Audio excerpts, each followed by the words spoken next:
Hi, we're Ben and Alyssa Doherty. We're the Mishocks. I'm John Mishock. This is Michelle. Hi, I'm Adrienne Kavanaugh. This is my husband, Cliff Kavanaugh. We're members here at CCV, and we recently became foster parents. This year, when Justice Day happened and Brian Mavis came and spoke at our church and talked about the need in this country for churches to step up to help with the number of foster kids, which is over 400,000 in this country, we looked at each other, and I think Ben saw my face. And yeah, she had tears running down her face. There was no way I was going to say no to that. And so we just knew that the time was right for us. We have been blessed so much and so fortunate, yet we keep taking more, right? Take more, take. And there is just so much out there that we could do to help others, right? And we found our sweet spot with that in a way we can enrich a child who, you know, it's just not fair. It's not fair that a child would grow up and not have the same opportunities that all of our kids have or we had. So I think the first couple of weeks were pretty surreal for us. We went from, this being a concept, this being an idea over probably a 4-month period to the first couple of weeks of actually being a foster parent was, anytime you bring a child into your home, it's crazy, but we didn't really expect the amount of support that we would get. And a lot of it came from here at the church and part of our small group. One day we have a new child, and the next day we have everything that we need. Possibly. From car seats to toys to a crib. Everything.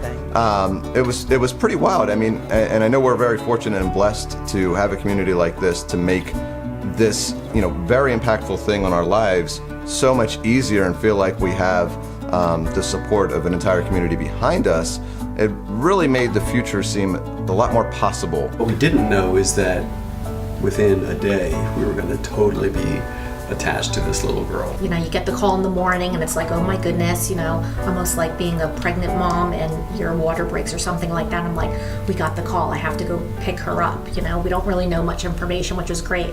I go to the county office, I pick her up. I mean, it was seamless, as though she's known us our whole lives. She grabs my hand, said, let's go.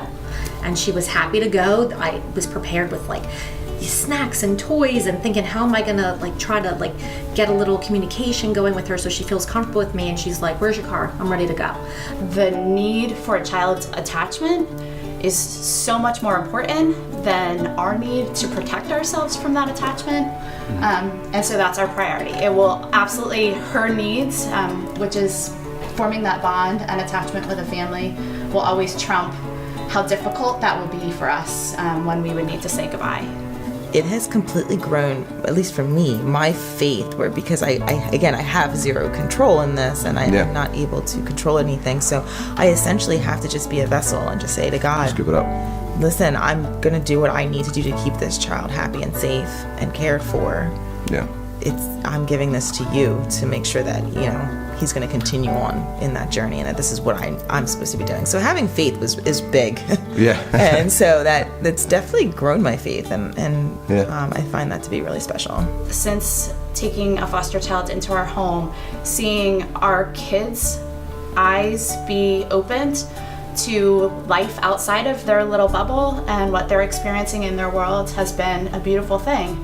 It's hard sometimes, we have hard conversations, but their empathy is growing every day. Their hearts have been opened, and so seeing them change and realize that they can do things like this in their life to impact the world is priceless.